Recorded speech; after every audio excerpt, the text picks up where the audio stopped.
without further ado, I suppose we should jump right into, and we're going to start with the first two, because those are really the building blocks for almost everything else.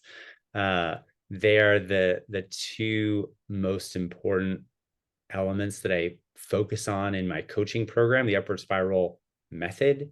It really comes down to just these two factors. So that's what I wanted to focus on today.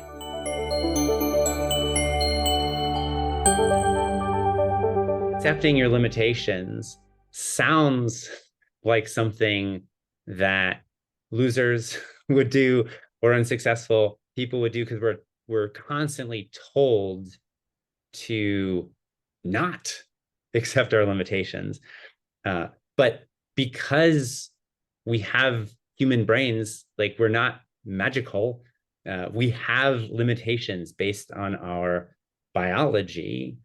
And if you ignore those limitations, then you keep banging your head against the same wall over and over. And by accepting your limitations, the things that you can't control, it frees you up to focus on all of the things that you can actually do something about. Okay, so then how can we decipher between a limitation and an underdeveloped skill? Well, an underdeveloped skill is a limitation. I think one of the problems that people have when I talk about accepting your limitations, like accepting your anxiety or accepting that you're not good at something, is they think that acceptance is this grand cosmic thing where, like, I need to spiritually atone for my limitations and the fact that I'm not perfect. And all it is an acknowledgement of reality. In fact, acceptance, even the word acceptance, sometimes gets in the way, because you don't need to accept it as a limitation. You just need to acknowledge it as something that you cannot do right now, or something that exists in your world right now that you can't at the moment get rid of. So accepting your anxiety, for example, does not mean accepting that you should feel this way. It doesn't mean accepting that you'll never get out of it. It just means accepting that, oh, I am feeling this way right now. There are other tools about reframing that thinking, and we'll get into those probably in other videos. So you're saying that like acceptance is not the same thing as halting progress. Totally. Eventually, sometimes in some areas, acceptance might mean realizing, oh, I will never be able to do that. But acceptance is also not the same thing as resignation. And a lot of times when people think they have accepted something, what they really have done is just resigned themselves. Like, oh, well, I really would have liked to write a novel, but I've accepted I'm just never going to do it. It's like, no, you can use the word acceptance, but that is just giving up.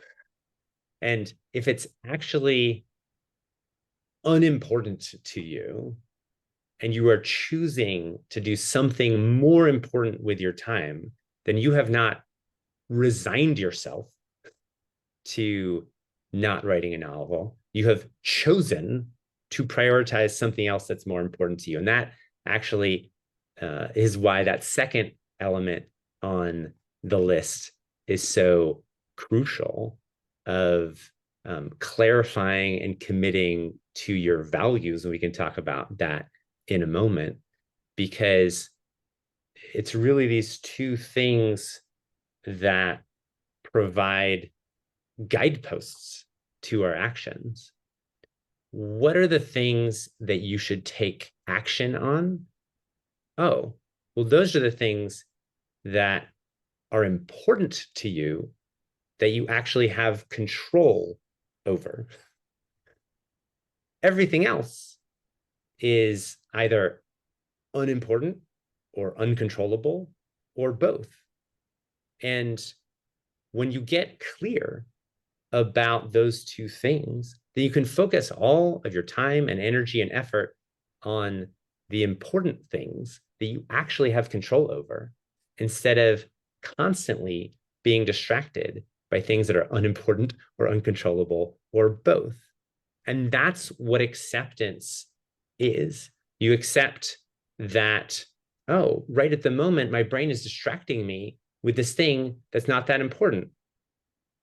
Okay, great. Once I acknowledge that, oh, now I can refocus on what's more important. Or sometimes your brain distracts you with something that is uncontrollable because that's how the limbic system, the emotional circuitry that controls the stress response, is wired. It wants to control things. And when things are uncertain or out of your control, your limbic system is going to draw your attention there.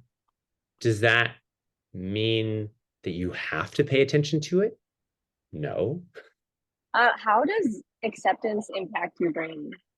Well, your brain is constantly trying to predict and control the world. Like that's what it evolved for.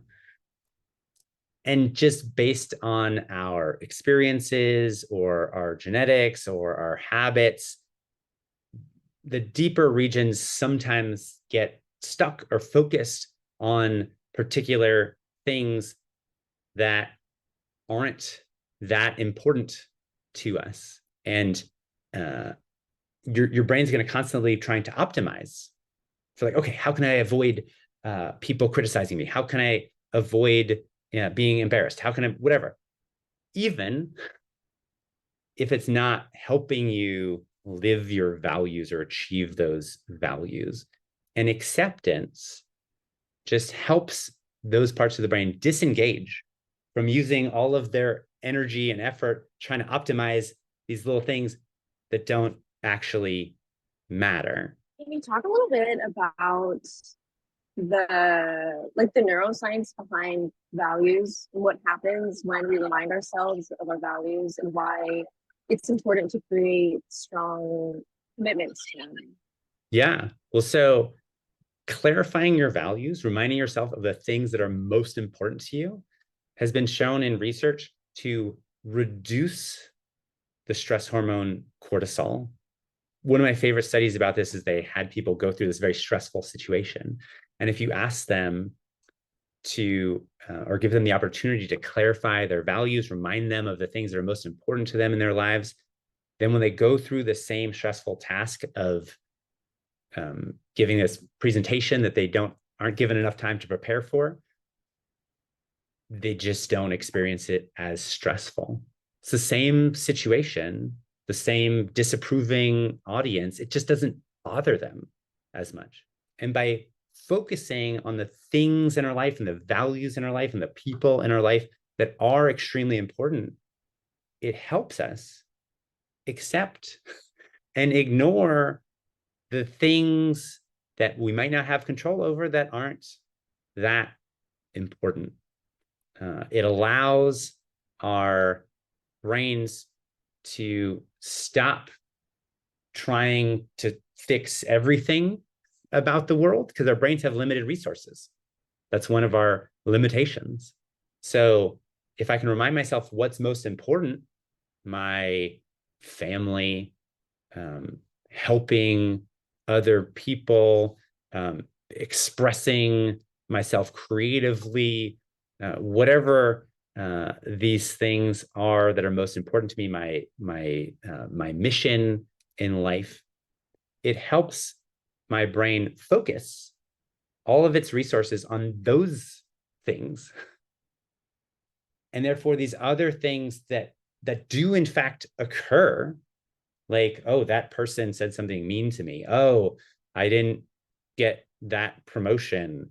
Oh, something bad happened on the news. Like they do exist. And yet my brain doesn't react to them as strongly because I'm grounded by the things that are most important to me. And this language is used a lot of times, we talk spiritually or manifestation or whatever, but like that's why I want to emphasize to people that this is neuroscience. What does it mean to commit to your values? Commitment is an intention, it's a promise, it's a pledge, it's an idea. It's controlled by the thinking part of your brain. Many people get commitment wrong. They think commitment means self-criticism.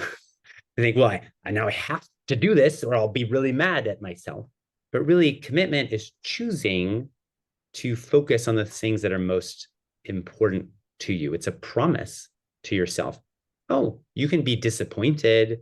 You can be scared, but your feelings about your commitment and the commitment to those values are different than each other. And your actions, those don't always line up with your commitment because these are controlled by different parts of the brain. And sometimes people think, oh, I guess I'm not committed because I'm scared. Well, then their commitments can't guide them.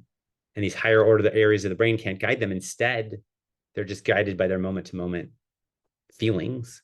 And that's when you get stuck, is because, yeah, these deeper regions of the brain, the limbic system, the habit circuit, the dorsal striatum, these are perfectly happy to live your life on autopilot without your input.